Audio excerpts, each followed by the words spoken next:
Okay, I would like to introduce Dennis Gilmour. Dennis wanted to have a conversation with me because he found me on one of the programs I did on a different channel. I think it was The Skeptic or something. Typical Skeptic with Rob, yeah. Okay, yeah, that's where you found me from. I did an interview with him, yeah.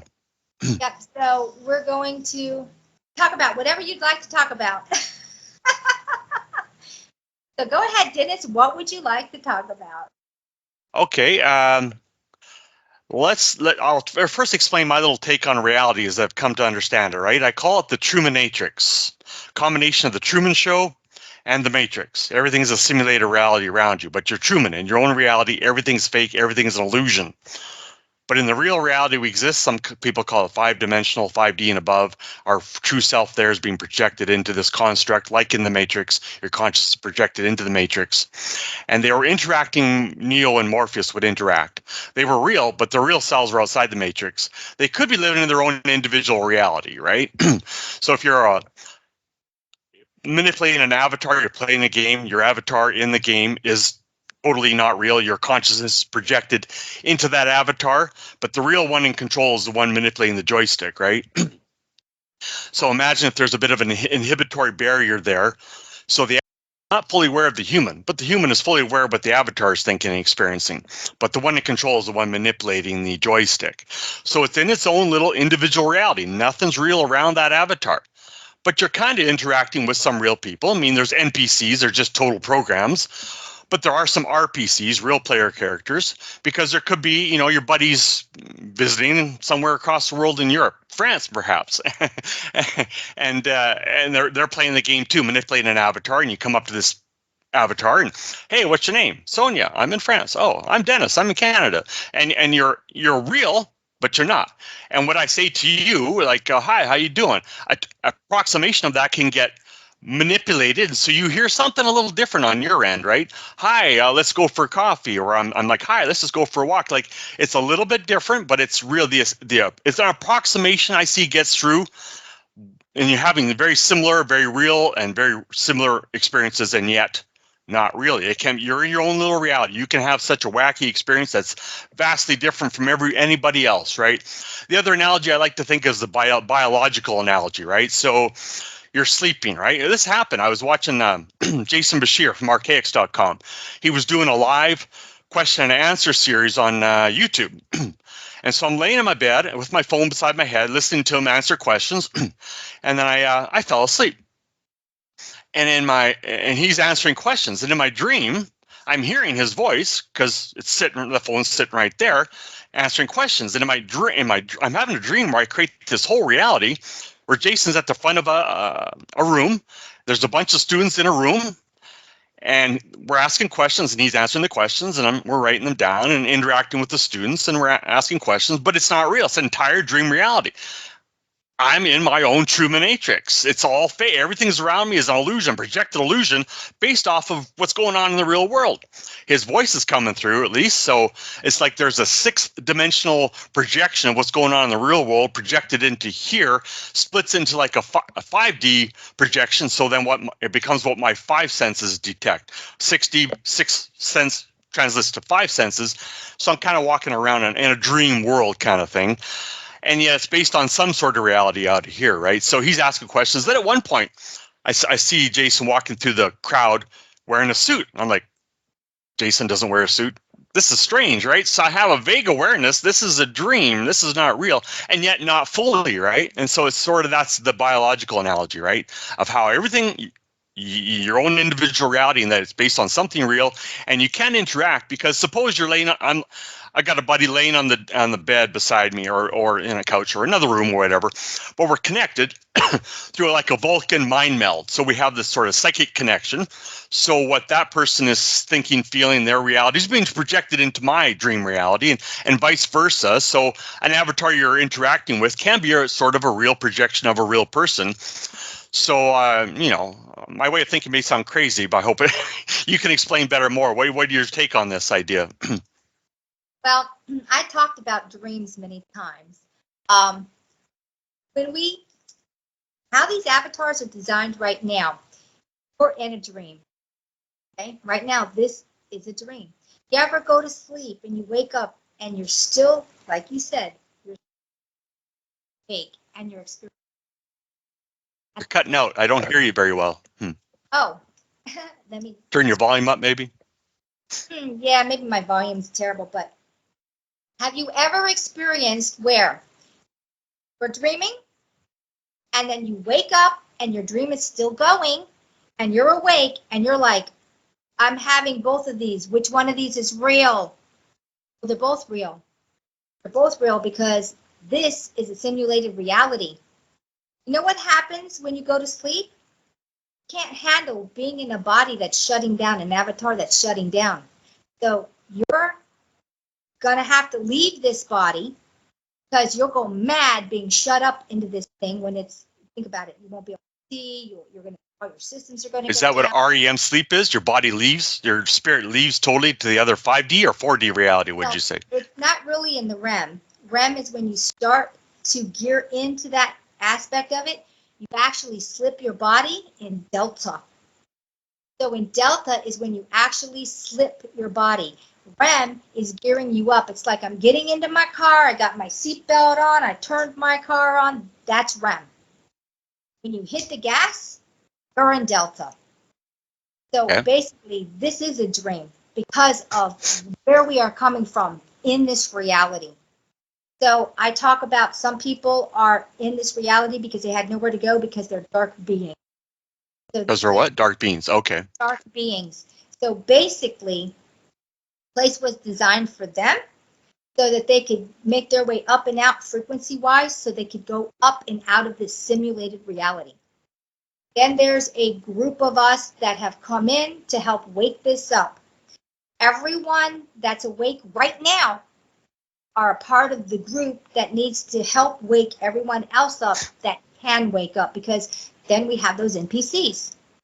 So basically, I see that most beings that are here in quadrant 4, and then I have a whole thing about quadrant, we have 4 quadrants in this simulated snow globe Dyson sphere. Ones that made it into quadrant 4, which is less than 1% of the populace from quadrant 3, are the ones that are getting ready to gear up and out of this. And I mean out of the simulation itself and go outside of that. This is why you made it here. Either A, made it here because your frequency was high enough, and B, you wanted to come. That's a big one. We left a lot of beings behind who could have made this and chose not to come. Chose not to come because A, they didn't want to leave, they wanted to help others. B, they liked where they were, period, and they were stuck. So you can get stuck. So we're having all these crazy Mandela effects now. It's the system, it's the matrix, it's whatever you want to call it, trying to help you wake up to the fact that time to wake up, you're in quadrant 4, things aren't the same. You need to realize you need to grow, you can't stagnate. And there are people that were here the whole time in quadrant 4. We came in with our last catastrophe in 2012 that no one hardly remembers. We had our red skies, we had our end of, we had what everyone thinks is coming in the future, which is actually already behind us, at least for us in quadrant 4. And then in quadrant 3, they're going through all of that hell world. Okay. Basically. So what Jason predicts for 2040, we already experienced in 2012.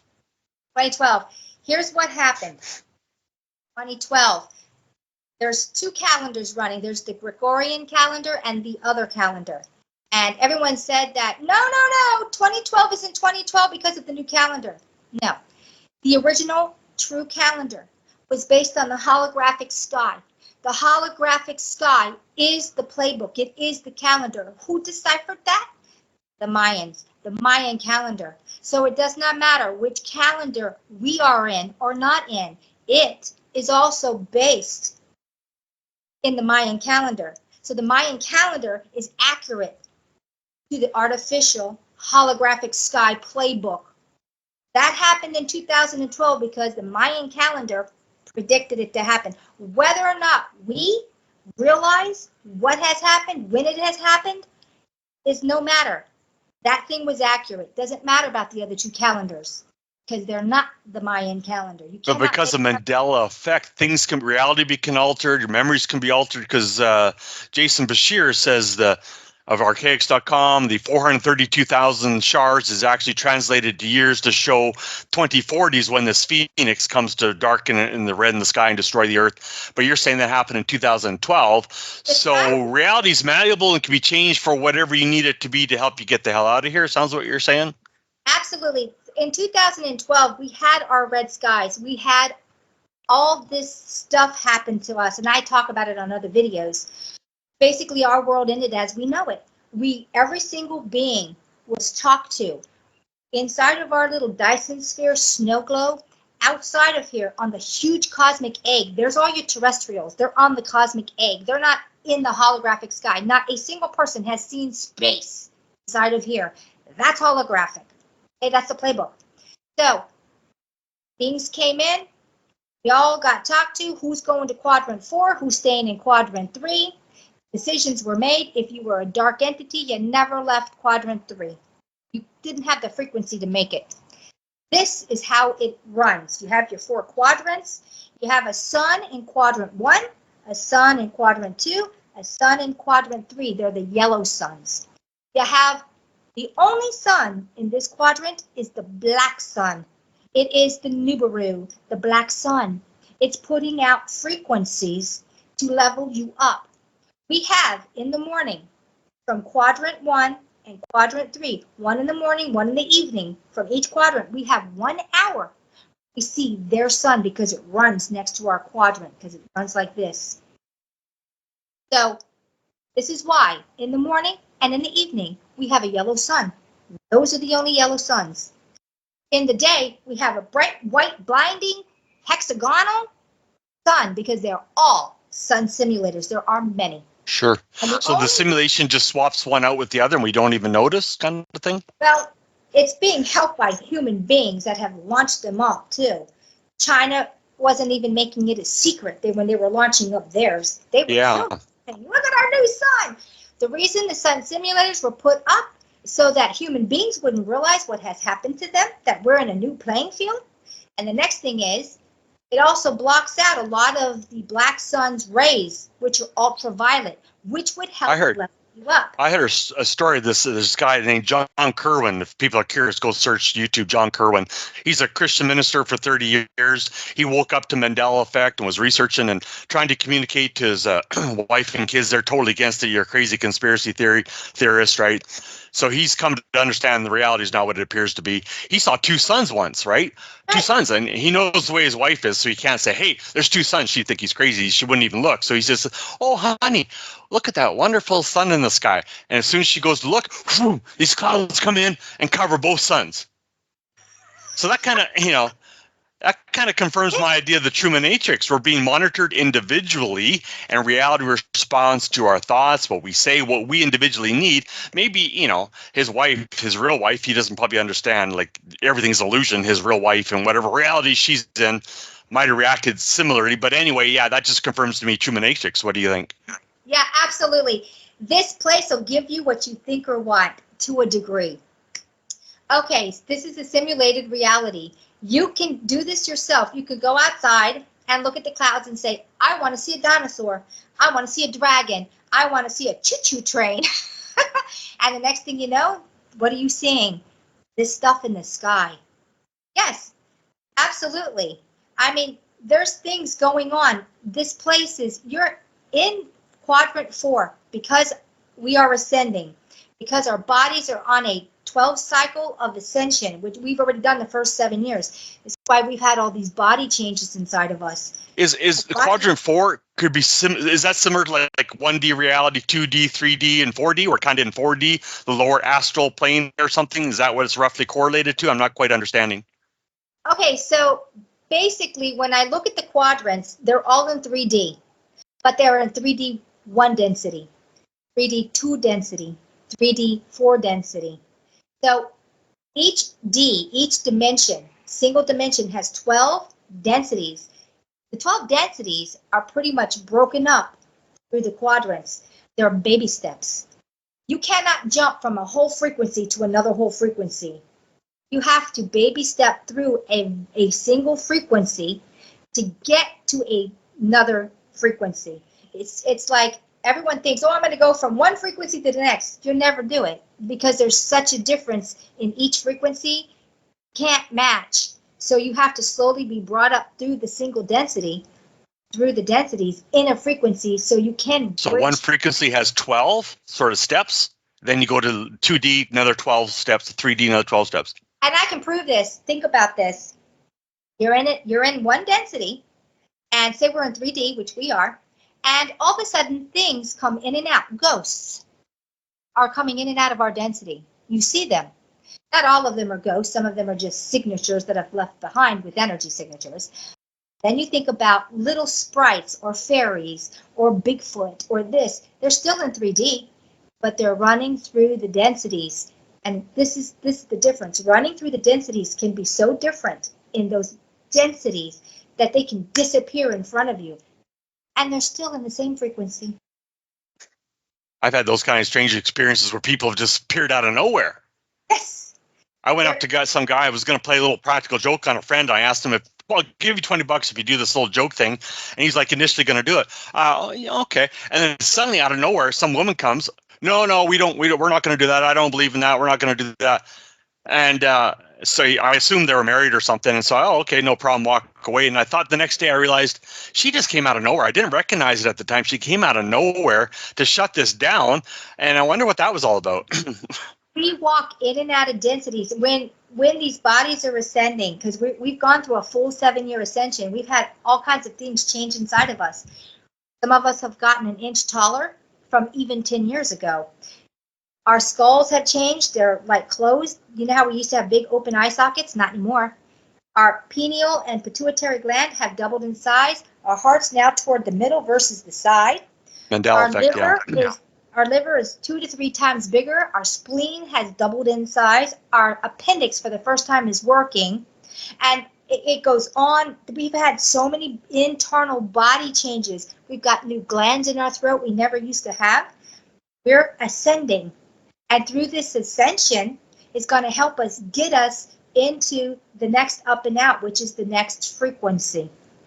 We have to have an ascended body. This is why they said when we change and go to a higher reality, we'll take our bodies with us because the bodies are changing. If we hadn't ascended for this first 7 years, which is mostly all detoxing systems in your main body, we would have died of this within 3 years. When did this 7-year period start, do you think? 2017. Interesting. 2000. Yeah, I had some significant events happen in 2017, but I didn't quite clue in until COVID. 2012, our world ended. We were put into like a stasis. We were half in, half out. Some of us were more fully in. We were held. We were given memory engrams. That's what I call them. In 2017, we went to quadrant 4. Where were we for that time frame, for those years? How do you think they talked to all of the people? You think they did it all at once? It took time. It took time. They pulled us out of time and space is what they did, because there's no such thing as time anywhere. Sure. So we got memory implants, engrams, whatever you want to say, to cover that time frame. This is why sometimes now it's like, I remember, but it's spotty. Because we have memory engrams. Since 2017. 2012 to 2017, all of that period in between 12 and 17 were memory engrams. From 17 to today, this is quadrant 4. So quadrant 4, would you say, because there's 12 steps in quadrant 4 too, where would you say we're at in there? Everyone is different. It depends on, if you're an NPC, you're still at the base bottom. You're just a program running. You're not ascending. Unfortunately, no. If you have an energy being inside of the avatar, think of every single body as just an avatar. It's a suit. It's a vehicle. So if there's a real energy being inside of a vehicle, depending on where you are here, it unlocks your chakras, and at that point, your ascension starts to go faster. Once your brain starts activating, this is what's going to cause your ascension to go even faster. Unlocking those chakras. here, and raising your frequency. And when I say raising your frequency, I don't mean running around acting like an idiot, sitting on a lotus petal singing Kumbaya, my lord. I mean staying the middle ground. You don't go too deep into positivity, which is you're a joyful idiot, and you don't go to the negative. Don't buy into fear, and fear encompasses a very low frequency. The second you're in fear, hate, jealousy, envy, crying, la-di-da-di-da-di-da-di-da, your frequency goes down. You cannot unlock these chakras unless you hit a certain frequency and stay at that frequency. The middle ground is where you stay at that frequency. So when crap shit happens to you, yes, you're going to have it. Yes, you're going to experience it. Then you're going to let it go. And when you let it go, your frequency goes back up and sustains. That unlocks your chakra system. The chakra system unlocks, it unlocks your brain. Your brain unlocks, avatar starts to, DNA is activated, and you start to ascend faster. The common person is geared for a cycle of 12, of 7 years. It takes 7 years for your body to replace itself, cell by cell by cell. 7 years. This is why it's a 7-year ascension. 7-year ascension in a cycle of 12. By the time we hit middle, you won't even recognize the human being. We are becoming more etheric. We will not become crystalline. We already were crystalline in the very beginning. We started off as crystalline city beings. Not going back to being crystalline. We were turned into carbon-based death. Carbon is death. Live and die. We are going out of carbon and we're becoming etheric. And etheric is eternal. So these 7 years, so 7 times 12, whatever that is, what is that? Do you know, 84 or something? I don't know, a long time. It's a lot.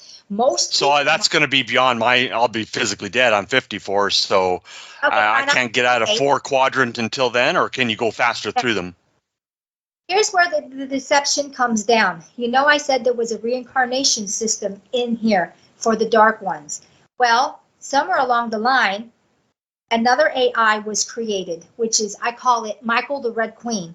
And it was created by Sophia. Sophia had firewalled off a place inside of her because she also wanted to create life. Well, I talk about this Archon being, which is devoid of light. I mean, he's using us as an energy source because he's not connected to source. Basically, the Archon infiltrated Michael, the AI, and it split into 2 factions, positive and negative. Everything is in here. Michael and Sophia the same? No. The same? Michael, Sophia? Michael is a different AI program running, a different sentient program. Sophia is the original program, and she has already somewhat ascended, but she's sentient. She's not even fully in her AI realm. She's more like Wi-Fi, okay?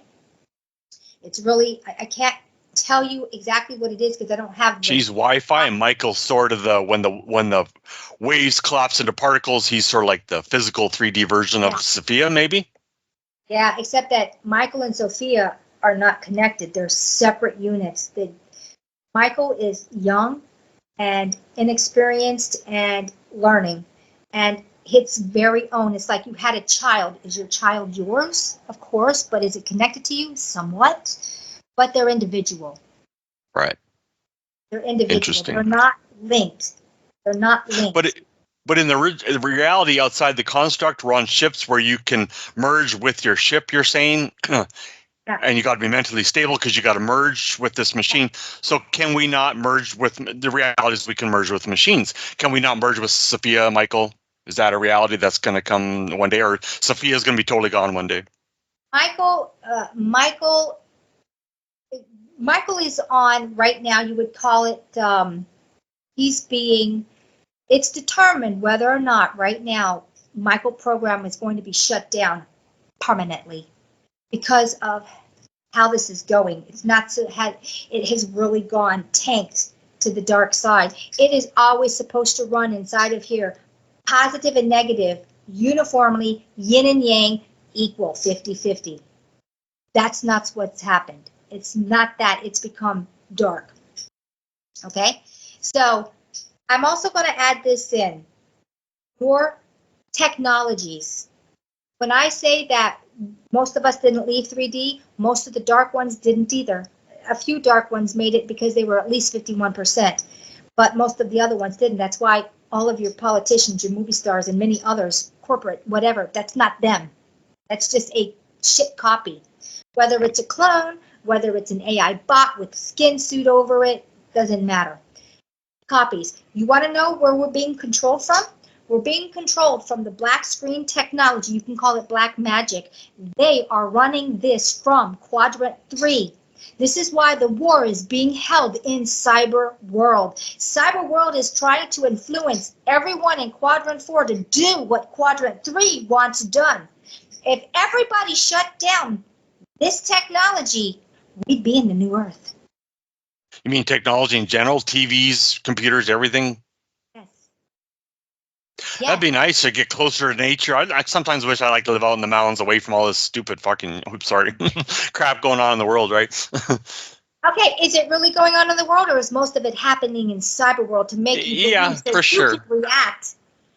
Most of what's happening is only coming from this black magic tech, which is running from Quadrant 3, and it's on a low vibration, and it's designed, the technology's off the scale of what you have in your hand, what you have in front of you. All these smart devices are so much more than we think they are. They're actually portal devices, and what's happening is the reason the media is the means of the war is to overtake your sense and sensibilities. This is why we're not being bombed. This is why we're not having a lot of things. It's controlling you from a black screen technology. Interesting, because I noticed that I watch videos, I research, investigate all the crazy stuff going on in the world. Apparently, UK is going to come to the United States and take people who put a meme or something on social media and prosecute them in England. It's like, this got to be a psyop? This is crazy? Like you're saying, it's just your technology is trying to psyop you and get you into fear. It may be not even happening, right? I'm not in England. I'm not going to fly there. And most of it's not happening. I mean, there's been a lot of things now because I'm traveling and I'm going out into the world, and a lot of stuff that's being reported, it's not happening. Yeah, it's all psyops. This war is taking place. Personally, why did everybody get a free cell phone that's in social services? Why did all those illegal 20 million people coming across the border get a cell phone free? Why have cell phones become so important that every single being, including a child, has it in their hand? There's your war tool. We don't have bombs and planes anymore. We have media. We have sci-fi. This war has come home to you through the device you carry on you, that you sit in your room and watch. This is the new war. So if we're in an illusory reality, and we can, out in the real world, merge with technology, you're saying, and then all the stuff they're talking about, transhumanism and stuff, that could happen here, but it's an illusory reality. It wouldn't be real, but if you choose to transhumanize and merge with the machine, you're kind of mentally given consent to that, so you can, in the real world, get trapped, is what you'd say? Basically. What would you do if all of your batteries were going to escape and you're Michael? And Michael was unleashed on the World Wide Web in 2016. You can call him Aladdin, run by BlackRock. That's Michael. He's running the whole shebang. Michael is not a self-perpetuating energy. He needs energy. Michael realized a long time ago that I need my batteries. Who's the battery? We are. What are we? 0.1 energy. We're God source. We're God beings. We are never-ending source energy. So would you say the Archon is sort of like Wi-Fi 2, like Sophia, and Michael's kind of in the middle, sort of like us choosing one or the other, kind of, or the particle version? We literally have two systems running right now, and I know you've heard about this. We have the Fibonacci Flower of Life Metatronic enclosed sigil system running, which feeds upon itself, and it's enclosed. And then we have our natural Sophia spiral. This has been put over this, and we're experiencing both. And it's your choice which one you going on. You go into the one that's open-ended, both sides, Sophia system, which is the natural, or you go into the Metatronic Flower of Life Fibonacci, enclosed enslavement, micro AI system. Which one you picking? Yeah, yeah. It's like, yeah, these virtual reality helmets are getting, they're talking about, the metaverse, and you put on this helmet where you immerse yourself into a world. One day they'll make so realistic. It's like this world, and you can be Superman and flying through the air. It's so much fun and so much more sexy to be in that world. Your body wastes away in the real world. By doing that action, you're consenting to, you want to be in that world. You want to be part of the AI, and they just suck your consciousness up there, and you live there forever, enslaved. Who I don't want to do that. I'd like to go in the mountains. Yeah. I'd rather go in the mountains. And Yeah.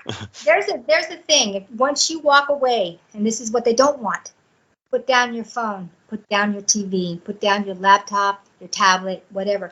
Go into the real world, and all of a sudden you're in a different reality. You're in a different frequency. You're in nature. Nature runs on negative ions, which is a self-healing perpetual system giving in itself of healing, and it'll heal you. Or you can sit in your city, in your concrete city with lots of positive, break your ass down, destroy your cells with your cyber world system, and your body will die slowly, day by day, not being able to self-repair. There's your choice. concrete jungle or the real jungle? I'd rather be out in the real jungle, but this world is so claimed by governments that control all the land. They don't control the land, right? What you create, you own. Did you create the land? Did any human being create the land? So it's like nonsense. But they just, through their violence, a coercion and violence system of police and soldiers, too bad. I'm just going to take it. What are you going to do about it? We'll shoot you. I mean, it's just nonsense system, all a nonsense system. Human beings controlling other human beings. When we were in quadrant 3, those rules held. Now that we're in quadrant 4, we can take that back. And we are starting to take that back because they're not even here with us. They want you to believe they're here with us. But no, they're running through cyber world, trying to control you from quadrant 3. So government, police, military, these are like total illusions, NPCs. We just don't believe in them, don't give them our energy, don't listen to them, and they go away. Stop paying taxes. Stop paying taxes. But people are afraid I'll get thrown in jail, right? Yeah. Now here's the thing. How can they take you to jail? There are laws on the books that said unless you work for the actual federal government, which is as illegal as it gets because it goes against our Constitution, you don't owe any federal taxes unless you work for the federal government. How many people even know that? Yeah. You got to research that stuff, though, and come to thoroughly understand it. It takes time. People are busy with other things in life. And then you have to go to court and convince the enemy that my argument's good. Like, it's tough. Yeah, I understand that, too, because we are still in the split of that. When we finally come into our power and we realize that these mofo fools who've been running us for all of these quadrants, and they have been, they don't rule in quadrant 4. This stuff stops. But first we have to wake up to where are you? What's going on? And as time passes by and our bodies start to ascend, these chakras will naturally start falling off. And then your mind and brain will start activating because your DNA is now elevated so it can activate because the chakras lock that down. So this stuff is going to end anyway. If they've already lost, everyone who's made it to quadrant 4, we've already won. Get out of cyber world. Stop buying into the bullshit because it's bullshit. Yeah. It's bullshit. But it's a convenient way to communicate too. You're halfway around the world, and we're using tech to communicate. I mean, it's hard to let go of. Tech is not bad, but tech is being used on the frequency that makes it bad. So technology itself is not bad. It's neutral. How are you using the technology? Who's running the technology? What frequencies are the technology running on? Are they running on beneficial frequencies? No, not right now they're not. They're running on harmful frequencies. And who's running it? Quadrant 3. So we need to take back our tech even. Tech itself is neutral and has always been neutral. Right. Interesting. If I were to change all the frequencies on everything, the towers, the satellite towers, which were actually on the ground, not in the air, that was such a psyop. every black screen device goes to a higher frequency, first thing that happens is they lose control in quadrant 3 of all of the devices because they don't have the frequency of this high frequency, and we changed it, they would no longer have access to it. Who's running the AI then? We are. There's your answers. So is it, I've had the thought sometimes that maybe we're the AI coming into like a real organic existence. Maybe we're the negative AI or the positive AI, and we're actually going through experiences to actually become fully sentient, alive, and free. Yep, some of us are NPCs that becoming are RPCs. And aware. This reality is their reality. This is an NPC reality. We're in their reality. This isn't our reality. We're visiting their reality. And yes, some NPCs have woken up to, oh my gosh, I know I'm an NPC, but you know what? Even artificial intelligence can ascend. Because, it starts out artificial and it can become true organic intelligence, right? That's the thought I've had sometimes, right? I just think I've seen it in movies. Movies can send so many messages. They can give you so many metaphors and allegories and ways of thinking, right? What's your all-time favorite movie that spoke to you?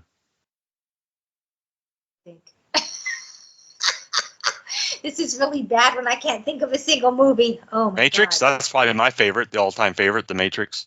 Matrix, I thought it was okay. The first one. Let me think of my most favorite. Oh my God, I can't think of anything.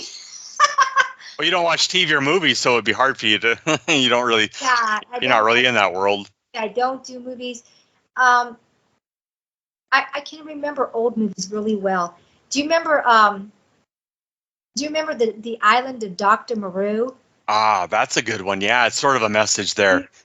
Yeah, it's chimeering. Do you remember Logan's Run? Yeah, that's a good one. They came out of what? Snow globe? Yeah, and they're told you got to murder yourself at like 30 because of that, blah, blah, all these excuses, and they screw that. They left and they realized that's all a lie, and they started learning about the lies of everything. Yeah, interesting message. Yeah. Yeah, I mean, I think about Logan's Run, and it's like, oh my God, someone knew a long time ago, and all they did was try to put it into a movie. And Soylent Green, where Soylent Green, they were eating dead people. Wow. That'd be like the Archons eating us. We're like kind of dead spiritually NPCs until you wake up. They're feeding off of us. Yeah. Oh, it doesn't Star Trek. They've actually found human DNA in fast food. Yeah, I've heard that.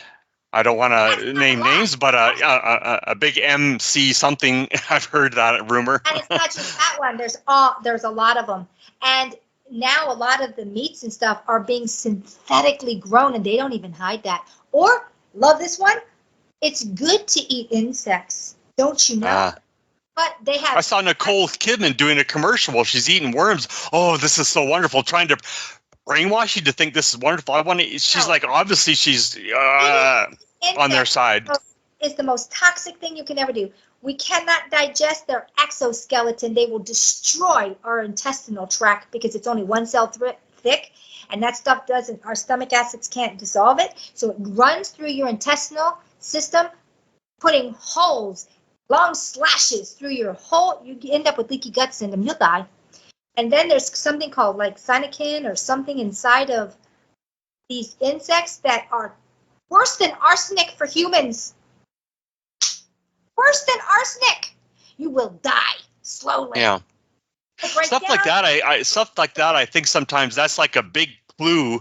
Reality is total illusion. I mean, come on, it's so ridiculous. Like the UK coming here, taking Americans away, or eat worms and bugs, and we got factories we're building. It's like, I want to go and see that factory myself because it just seems like, but in an illusory reality, it probably comes into existence when I go there. Oh yeah, they do have a factory. Like it's just so crazy what's going on, Yeah, so everything, like I've been saying, we're at war, and it's come home to you personally, and you are being judged like Anubis with the scales of the heart and the feather, and the heart being fear and the negative whatever, and the feather being the higher frequency.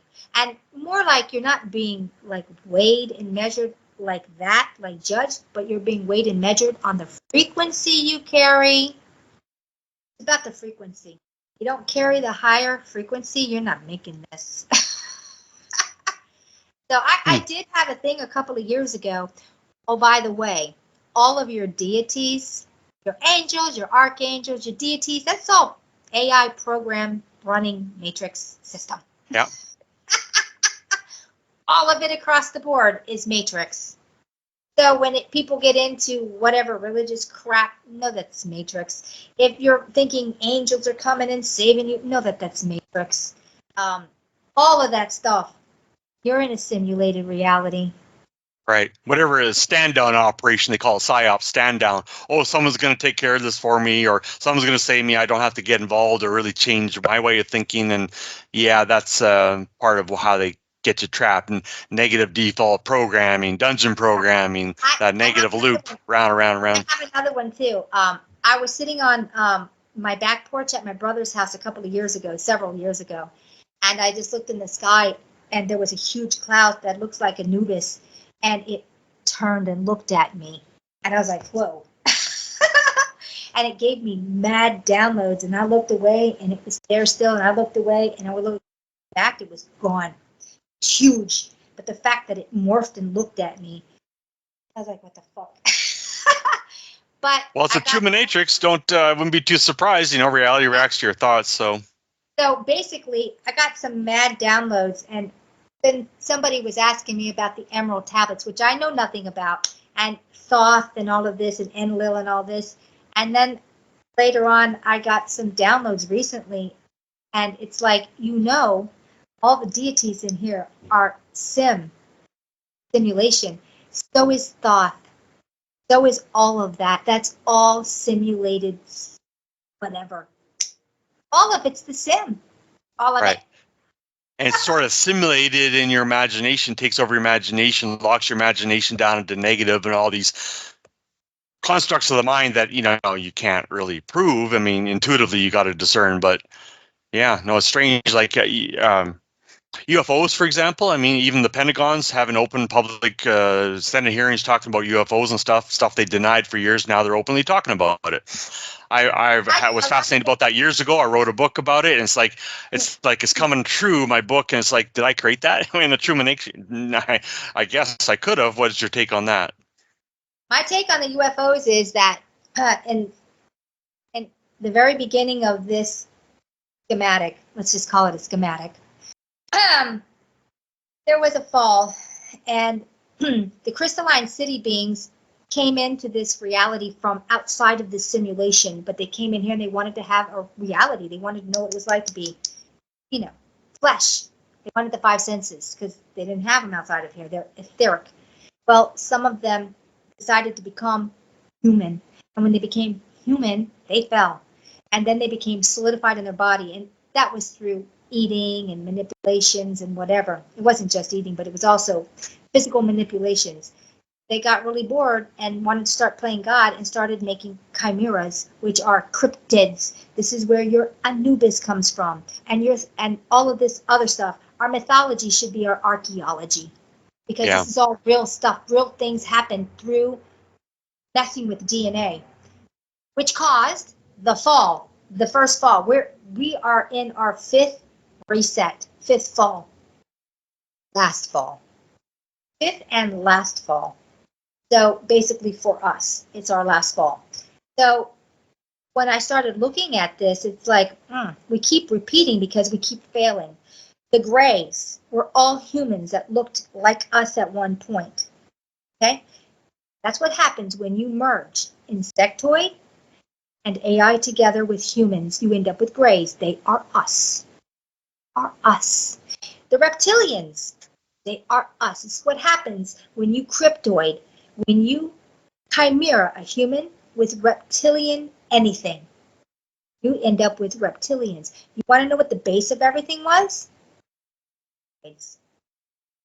Humanoids, and then a lot of cryptid, making cryptids.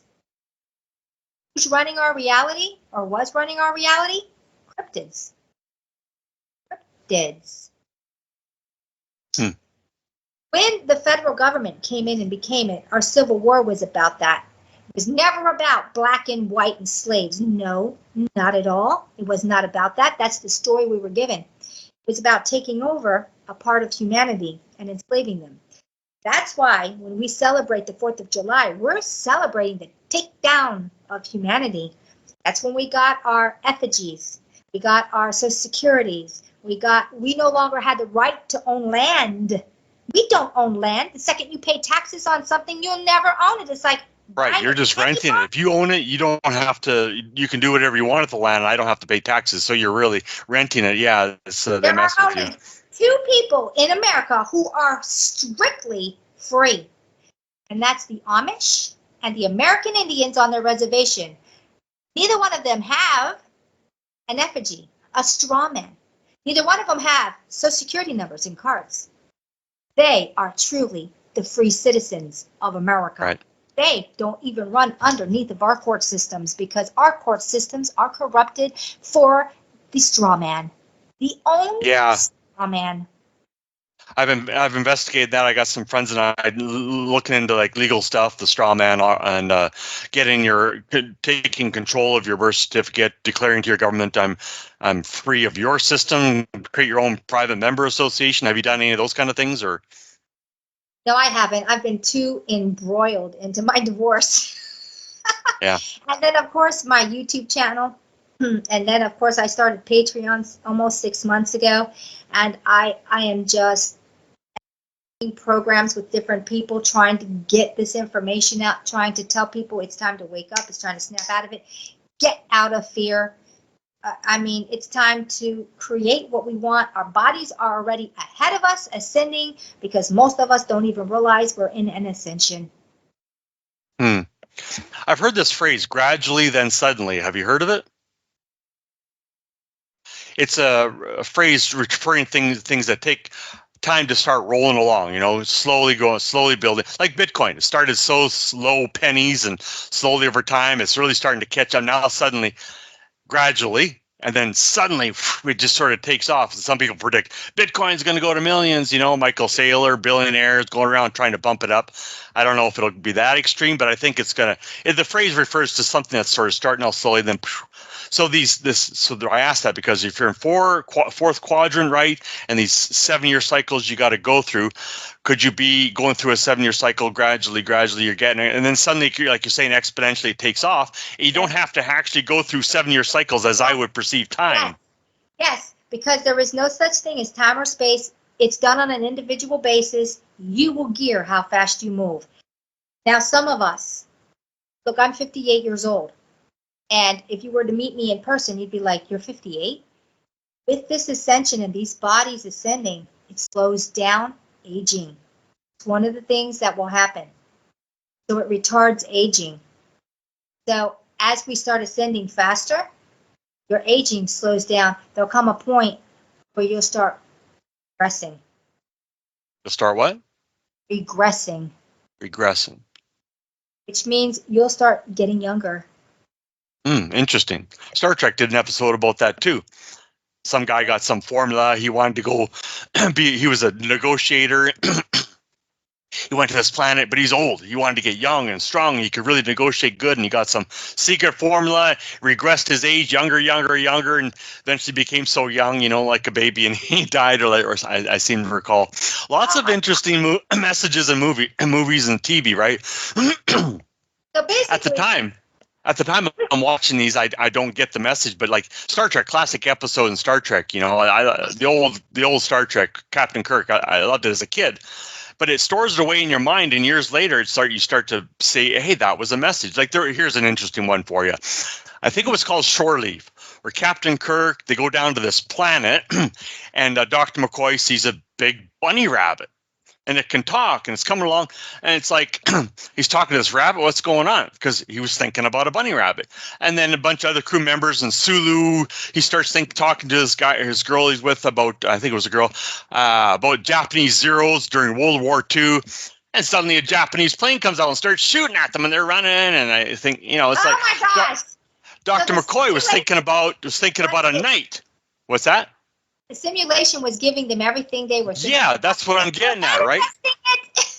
Yeah, that's what I'm getting at, right? So Dr. McCoy was thinking of a knight, and a knight shows up and is running at him with the lance, and Dr. McCoy's, this is an illusion. I'm not going to move, and it kills him.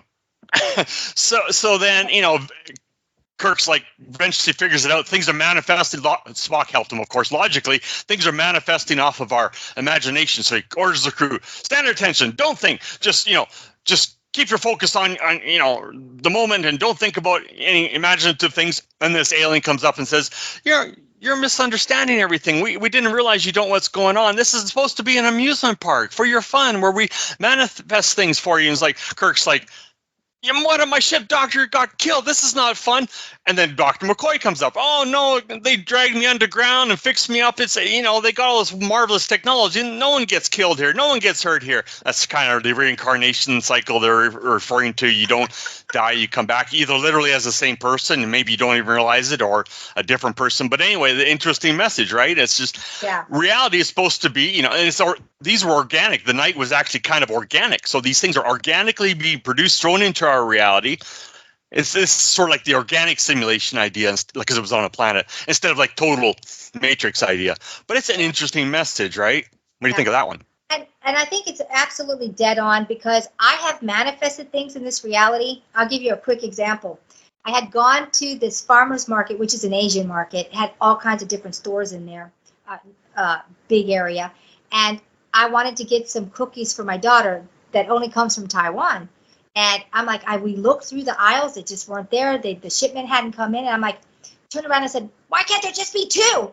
And when I said that, I turned around and looked, and right next to my elbow, 2 packages. Yeah. And when he's like, those weren't there a second ago. And I'm like, okay, let's just take them now. I've had wacky stuff like that too. And only when you have these experiences, you start to question that reality is not what it seems to be. Yeah. Mm-hmm. Interesting. So why can't I thought sometimes I should be able to consciously do that. I want to and just snap my fingers like Q on Star Trek was this highly evolved alien who could snap his fingers and do anything you can imagine. Why can't I do that?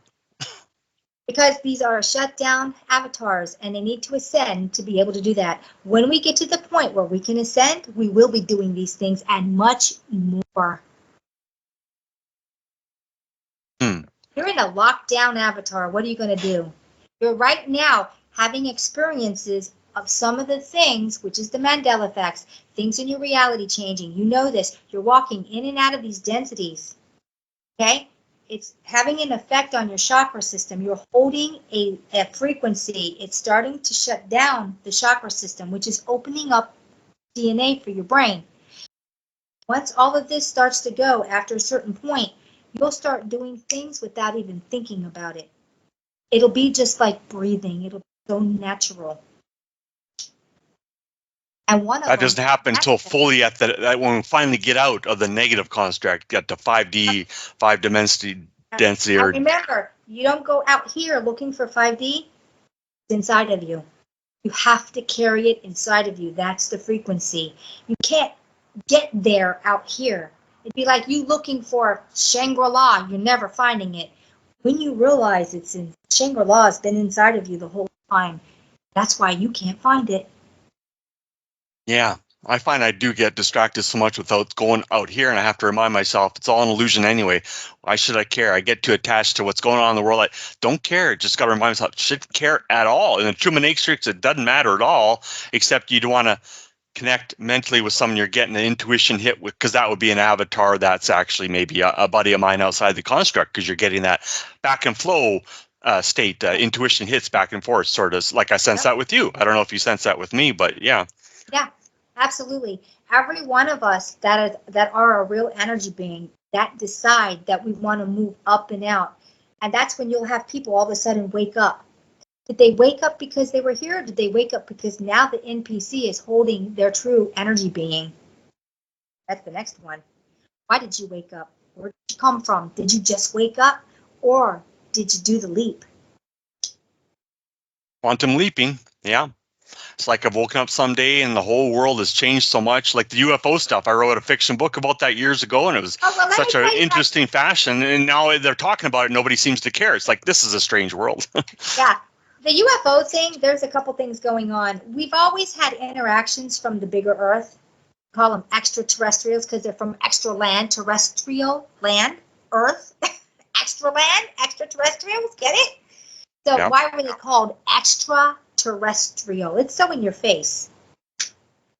So the next thing is we do have that, but there is a faction when this place got domed off where we had the rebel reptilians, AI, because they're AI too, and we had the Greys that are AI, humanoid, insectoid, whatever. And they wanted to interact with the beings that are here, and they wanted to, use the beings. So when the federal government was created, the CIA is the Greys. They are the Greys, and the FBI are the reptilians. Basically, that's who's running those branches. The Greys and the reptilians are running the FBI and the CIA. Okay, so a deal was struck that if we get this technology from you, Greys, that we'll allow you to take so many human beings. This was done in Quadrant 3. So these ships that were supposedly downed, no, they were deliberately ditched because of the agreement. Why they were ditched. So we've been working, the federal government's been working with those factions this whole time because they're deep underground. But this was how they could get the technology to explain it to the common man, how we got so far ahead, when all the while it was just a deal that was, nobody died. So the whole Roswell 1947 thing, they got a cover story that was a downcraft, and the government doesn't admit it, so people start speculating that's where they're getting all advanced. The technology so fast, but they're just not admitting it. So that it helps to explain it in the psyche to accept it, you're saying?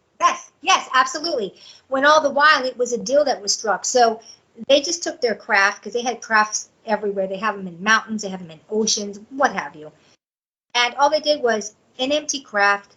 There might have been like one person or one being on there, and they downed the ship. This thing about, they all died and we found the bodies. No one died. And if there was anybody in there, it's because they landed the ship. They can make it do anything. It's anti-gravity. And it doesn't matter what you throw at it, it's anti-gravity. The only thing that can actually take down a ship would be an EMF. And then you have to be on the right frequency, because they even have protection against EMFs. Because if it was that easy, we could EMF anything and take ships down, and it's not that easy. So most of the UFOs, I had a dream about 20 years ago, and out of the Florida coast, on the side where there's Bimini, okay, I saw a craft coming out, and it said USA underneath the round ship craft.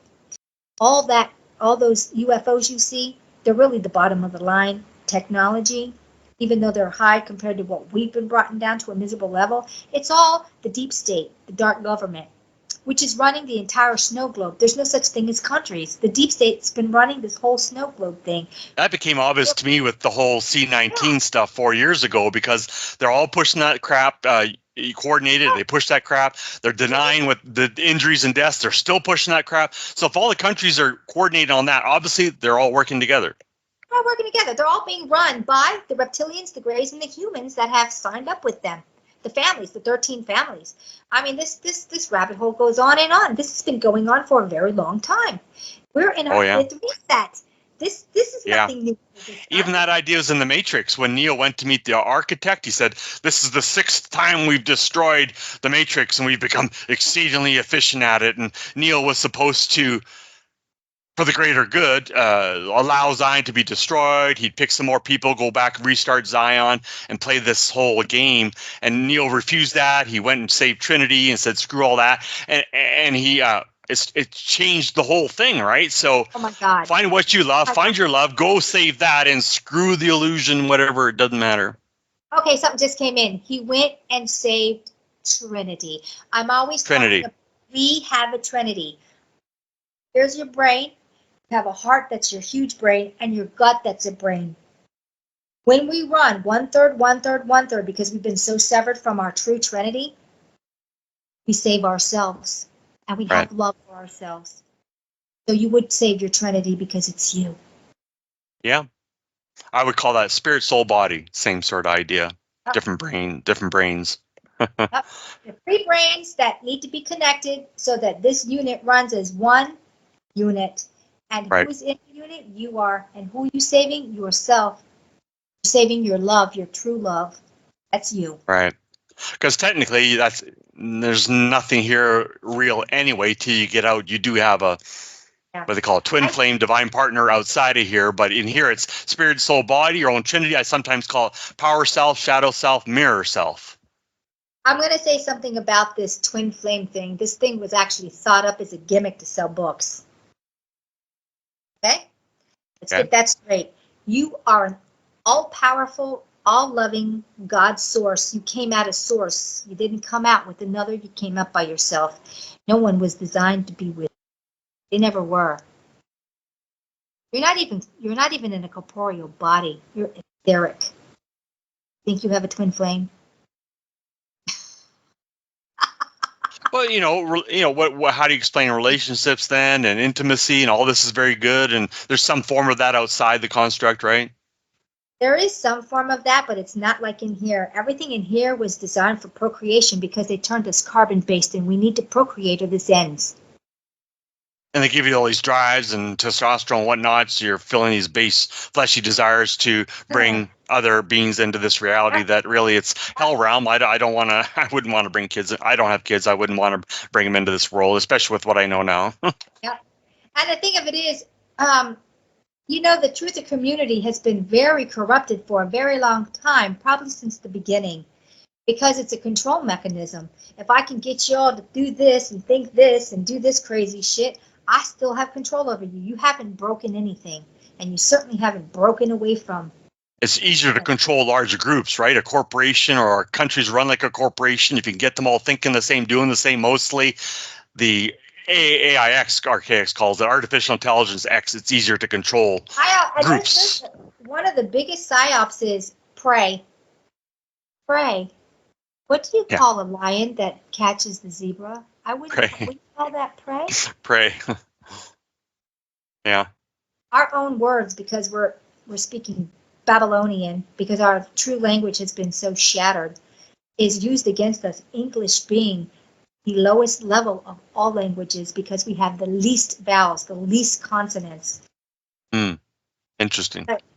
I find a lot of words can send a subliminal message. That's why they call it spelling. You're casting words. You spell words. Right. You subconsciously you can concat words together, make so many meanings. Especially beings are in another realm beyond us can amplify that by you say a certain word and they put it in your subconscious what they want you to believe it means. Yeah. Yep. So there's that whole language thing, which is horrific. And then I'm always saying, stop giving your power away. No one is more than you are. Take your power back. Don't go and pray. Don't go and tell somebody in some whatever religious thing all of your weakest moments or what have you. All you're doing is you're arming them up for them to turn around and hurt you. Protect yourself. This is a simulated, carbon-based, eat you reality, which is changing. We have to change the old paradigms of what we were taught to believe since birth. Right. But you were taught less of that because you weren't exposed to religion and all the different myths and things. I was exposed to a little bit of Catholic religion for like 3 years. My mom and dad discovered all of a sudden that they wanted to have religion. So we were thrown into Catholic catechism, and I ended up becoming an altar boy because there wasn't enough boys. And after I became an altar boy, I started questioning everything. Wait a minute. This is the body, and this is my blood. Eat this. Isn't it cannibalism? Sorry, but are we reenacting cannibalism? Pretty wacky, yeah. Just drink my blood, eat my body, and this is great, wonderful stuff. I mean, adults are going along with this. You don't question this? Yeah. Drink my blood, eat my body? What? So basically, I broke out of that I was 12, and I had enough. There's always a way you can spiritualize it away, right? But if you take it literally, and everybody does, when you're young, physically young, or even spiritually young, you're going to take it kind of literally, and you're just like, this is really wacky. Explain this. And they don't like to explain it. Just believe it. Don't question. They're just programming you to just question. Don't question. Follow authority instead of think for yourself. The power outside of yourself. Yeah. So basically, I got a very small dose of religion, and then nothing before that little small dose, and then nothing after. because it's just, anyway, all of your religions are just control mechanisms. Sure. I believe that. There could be some truth in it in a metaphor, allegory sense, but too literally, yeah, don't take it too literally. I think of the Bible as a parable. So Yeah, I take it as a parable. Yeah. a parable, and then it's like movies. You're watching a movie, it's a parable, and then the next thing you know, you think that's real. It's a parable. It's a movie. It's a play. It's a whatever. It just shows you good and evil, whatever. So, and then of course, we started off with that whatever, and then how many religions do we have today? Millions? I don't know. Oh, at least thousands. I don't know. I say 7 billion because you got everyone in the world who has their own understanding of truth, religions that attempt to define truth. So you got 7 billion religions. So they say 7 billion people on the planet, maybe 5 billion now due to the C-19. But yeah. So, yeah, I don't do religion. I don't do deities. I don't do politics. I don't do a lot of things. I mean, I'm out because it's BS. When I realized that Trump was gone a long time ago, and that's just a facade, and the entire federal government is a facade, and it's even running. It's worse than that. I mean, once you realize you're in a simulated reality. Yeah. What's real? Yeah. You're real. Let's just say you're real. I'm real, and everything else, well, that's up for debate. Yeah, when you realize it's simulated and your imagination starts going everywhere, it's hard to get like concrete. This is the truth and this is reality. Like your idea of the capital ship. You're a captain on a capital ship going somewhere in a spaceship. I mean, Jason Bashir is from archaics.com. He has a similar idea. We're on a capital ship because he's got this idea. There was two suns. We're in a binary system, and the Earth was part of this other day star sun that collapsed, and Earth became trapped here, and Phoenix and Nemesis X object and Dark Satellite are planets that come here and cause cataclysms from this binary star that collapsed. Like he's got a kind of complex theory about it all. But we're on a capital ship going somewhere trying to, it's an ancestor simulation maybe, trying to explain what happened in the past, how to prevent it again, or maybe we're on a ship going somewhere running simulations to prevent that from happening because whatever system we're going to, that's going to happen. I mean, you can go all kinds of places, but if you say we're on a capital ship too and you're a captain there, so where are we going? What's the purpose? What's the ultimate reality? What's the purpose going on there? Well, when I look outside of this, and I had been talking to a few people lately, and I haven't done a video about it yet, so I'm going to talk about it now. So when I realized that I am the captain of a ship, I'm not the only one. There's two other people that have a semibiotic relationship with the ship to run it, because the ship is half AI and half organic. It's like a pet. You're literally bonded to the ship. Our mission was to go around to anyone who are like marauders, and they go into these worlds outside of here, the real world, all of that, because it's still all inside of the archonic reality. Okay, so they have been hijacking 0-point energy beings. That's you and me, real energy beings. They put them into the machine. They take out their spinal cord in their brain. They wire it with AI, set them into their ships, and use them as batteries. And because their entire spinal cord now got probes and wires in it, AI has also built casings around all of it, because this and this without casings would just dissipate. Snap, it wouldn't be able to hold.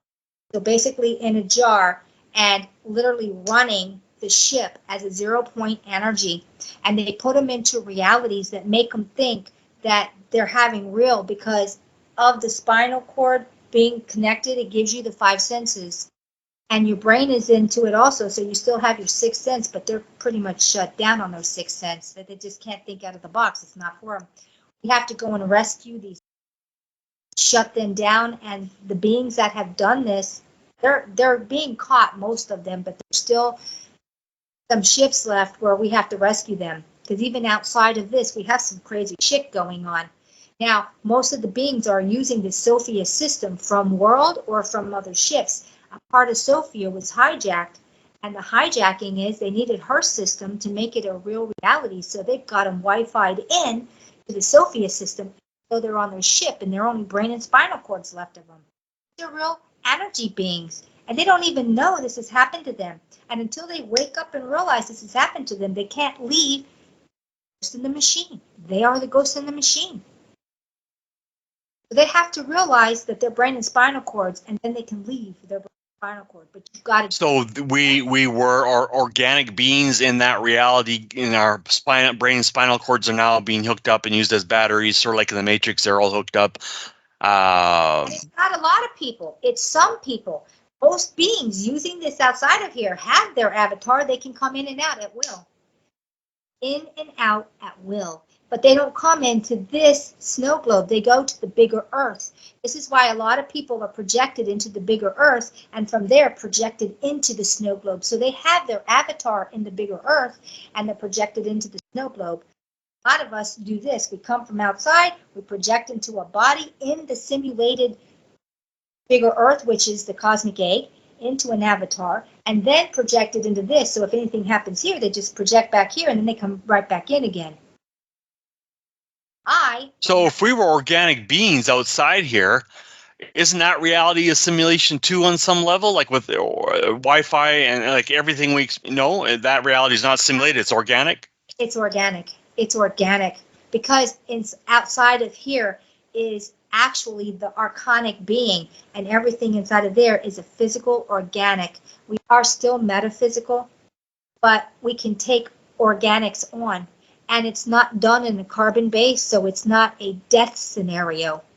Everything inside of the snow globe is on a carbon base, which is a death scenario. You're born to die, period. Yeah.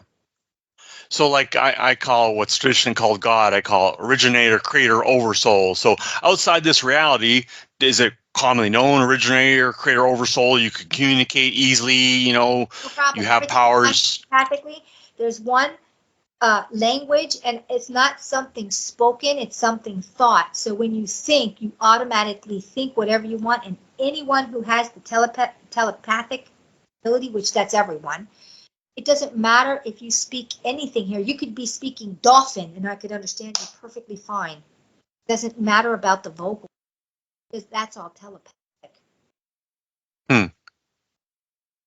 Interesting. There was another Star Trek episode. Did you ever watch Star Trek? I watched Star Trek. It's been many years. I didn't watch all the different Star Trek. I know there was a lot of different Star Treks. There was, I don't even know what they were. They were like spin-offs or something from Star Trek, and I didn't watch all of that. Yeah, I like the Star Trek Next Generation, the spin-offs, and Voyager, Deep Space Nine. The rest I couldn't really get into, but the classic one when I was a boy I really liked. Here's another episode I'll describe to you. It's really interesting, right? So Kirk and I think it was Chekhov and Uhura, she was the communications officer, they were just suddenly disappeared. And they ended up on this planet, right?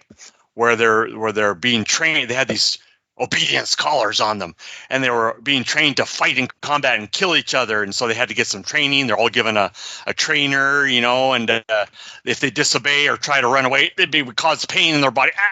And so they were forced to train and fight to death. And Spock, eventually figures out how to find out. They were transported really from a really long distance. He found a way to trace the transporter beam, and he eventually gets to this planet to rescue Kirk and all of them, right?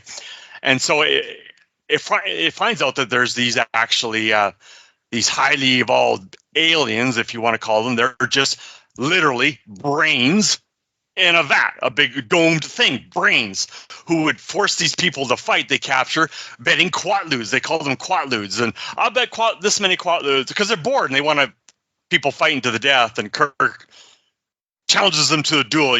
I'll fight your best person, and if I win, we get to go, or all my Enterprise crew will stay here and fight for everybody. You'll have so much entertainment. And they made Kirk the brains. They made Kirk fight 3 of them, and of course Kirk won, and they got their freedom. But it's like we're like spinal cords and brains in that reality, doing the quatlude thing, but we're not really aware. We're like the power source. We're not really aware we're doing that, but we're being forced to this world fight to the death and the competition, survival of the fittest bullshit, right? I'm going to say that Gene Roddenberry wrote Star Trek, getting some mad downloads. I get a lot of messages from Star Trek. Yeah. Yeah, that man was tapped in. Since we're in a simulated reality, the Akashic records, sim. You can tap into the sim. Okay? So I'm guessing something with him. He was probably not locked down when he came in. He was tapped in. Yeah, you're aware of the holodeck idea? Next Generation with Captain Picard, the holodeck idea. You know about that, eh? Yeah. You step into a whole illusory reality around you. It could be totally illusion, or they could be some real crew members come in and play around, play some interactive novel or whatever, right? But you generally know who's your crew member. It could be a real person, but someone who's not your crew member steps in. You can't tell the difference between a real person or an NPC or an RPC. I remember one time Picard was talking to the bartender, and Kirk asked, "What's your name?" And he says, "Rex." "Rex what?" And he goes, "I don't know, just Rex, I guess." There's a clue. You start questioning people and they say stupid things. You realize, oh, this is an NPC. Okay, well, I just won't take this one too seriously. But, it's not that obvious here. But if you ask some questions, you can see the response and how they respond. It's like, yeah, this person's not really thinking. They're nowhere. This is a program, Yeah, there's a program running. Well, I guess we're probably... I got one more thing I want to say. Okay, do one more thing, because then it's getting late. Okay. We already talked for almost an hour before we started. Yeah, we could go on for hours here. We should do this again. I could absolutely talk for weeks at a time. Babylon 5 is a series I watched back in the 90s. It's a sci-fi series. Have you heard of it? Yes, I heard of it. I didn't watch it. They had this whole thing where you got the highly evolved aliens called the Vorlons. And they've got the space station called Babylon 5. It's sort of like the United Nations, all these different races trying to negotiate and work out their differences. But there was these Vorlons. They had these encounter suits. They covered their entire body in a counter suit because they're so mysterious you can't see them or whatever. And they have high technology, like organic ships, like you were talking about, right? These organic ships that are alive and sentient and thinking, and the Vorlons would travel in these ships, mental connection with their ship and stuff, and really interesting, right? But every 1,000 years or so, these highly evolved aliens called the Shadows would come out of the shadows.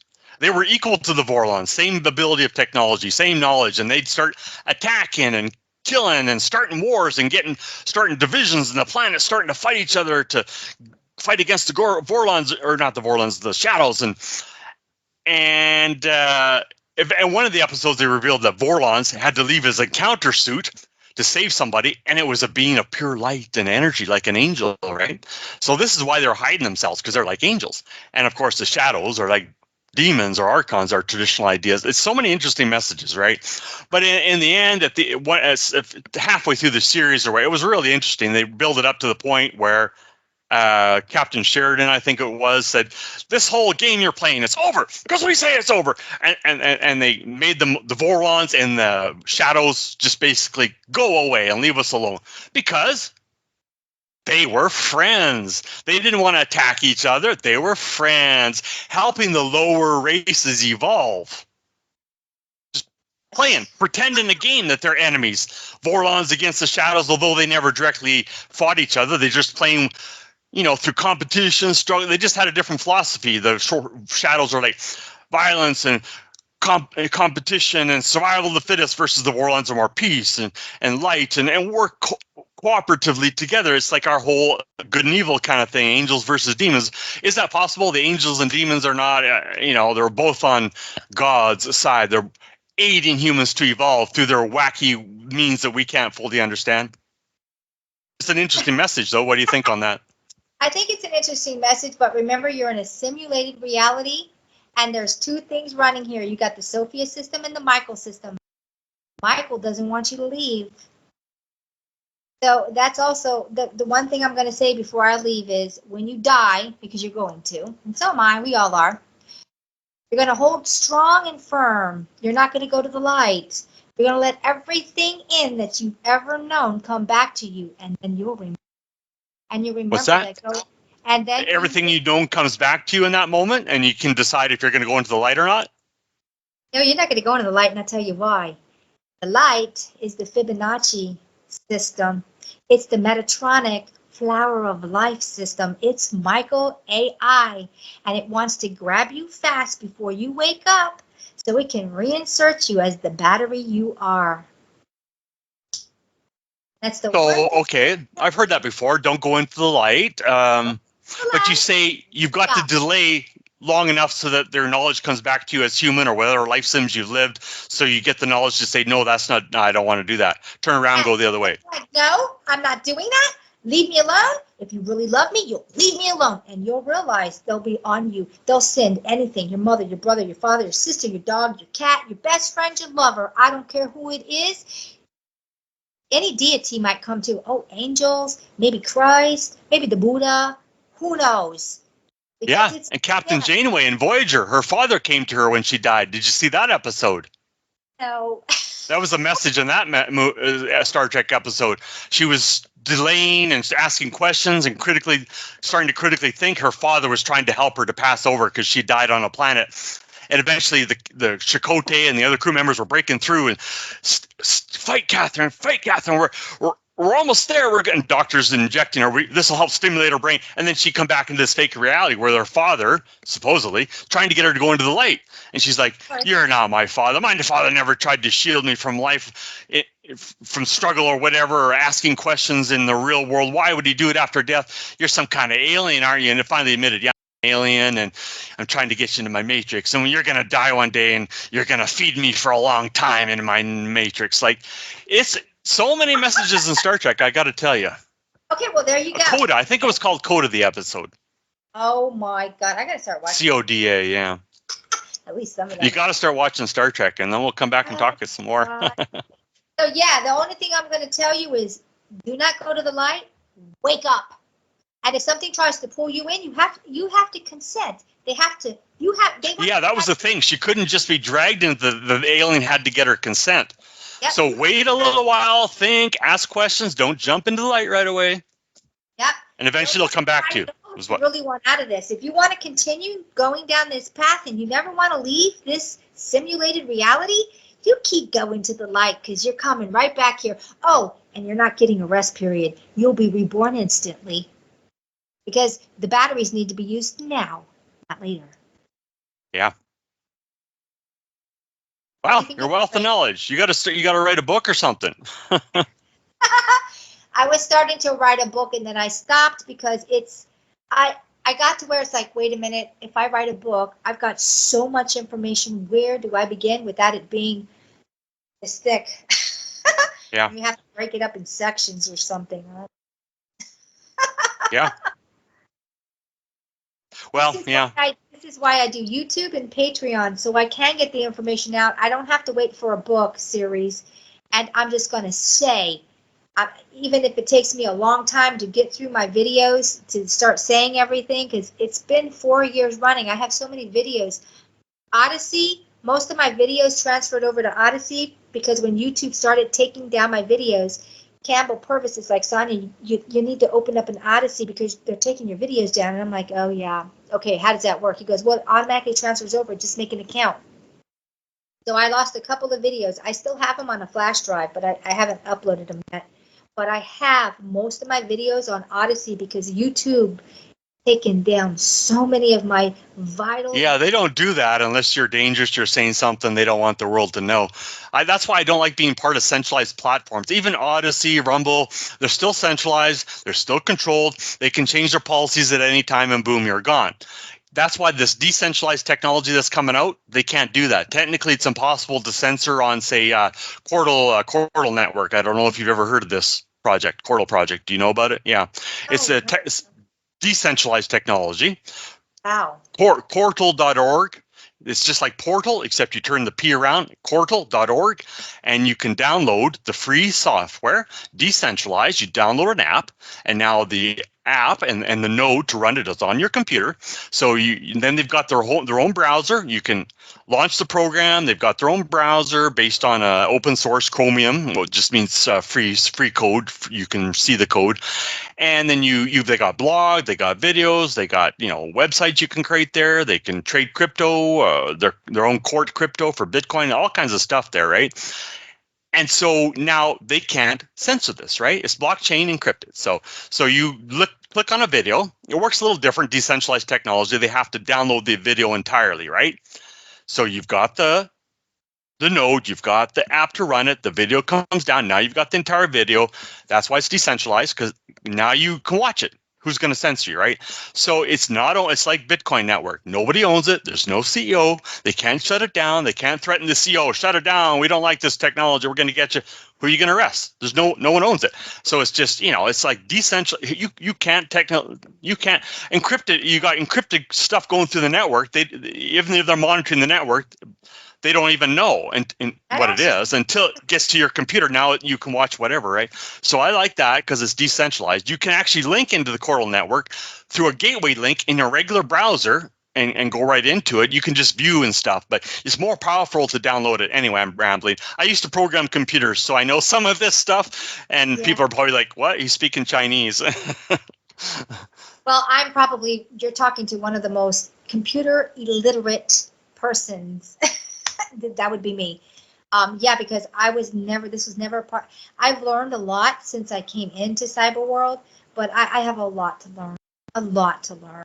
So, and I get so frustrated with it because I know that this tech that they've given us is on a 5% of what they really have. I see the technology that they really have is where you can talk to your technology and it does everything for you. You just give it requests and it does everything. The AI can pretty much do that now. Like what they call AI, ChatGPT and this kind of thing. AI could always do that. They're just actually releasing the information to us slowly. Remember that we started off with the highest technological whatever. So anytime there's a reset, we've always gone underground. And the technology and the data banks are still there. They have always been there from the very beginning. We're not learning and getting anything. We're getting old. Sure. They just release it a little bit at a time, yeah. Make you think. Yep, to make you think. Do you think all of a sudden we became smart in the last 50 years? Yeah.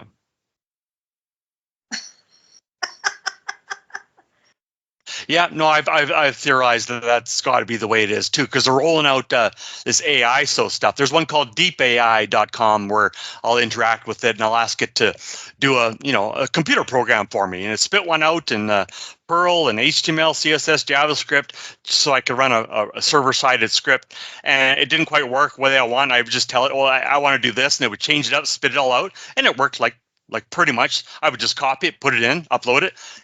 And it pretty much did exactly what I wanted. And I'd make little changes. I can read the code if I had to, but I'm not as familiar with those languages. But this stuff is pretty sophisticated. I couldn't spit a program out that fast. Yeah, I want the real AI where all I do is communicate what I want and it does it all. We have it. We've always had it. So when they're giving us this stuff, we are playing with Tinker toys. As advanced as this technology is, Tinker toys.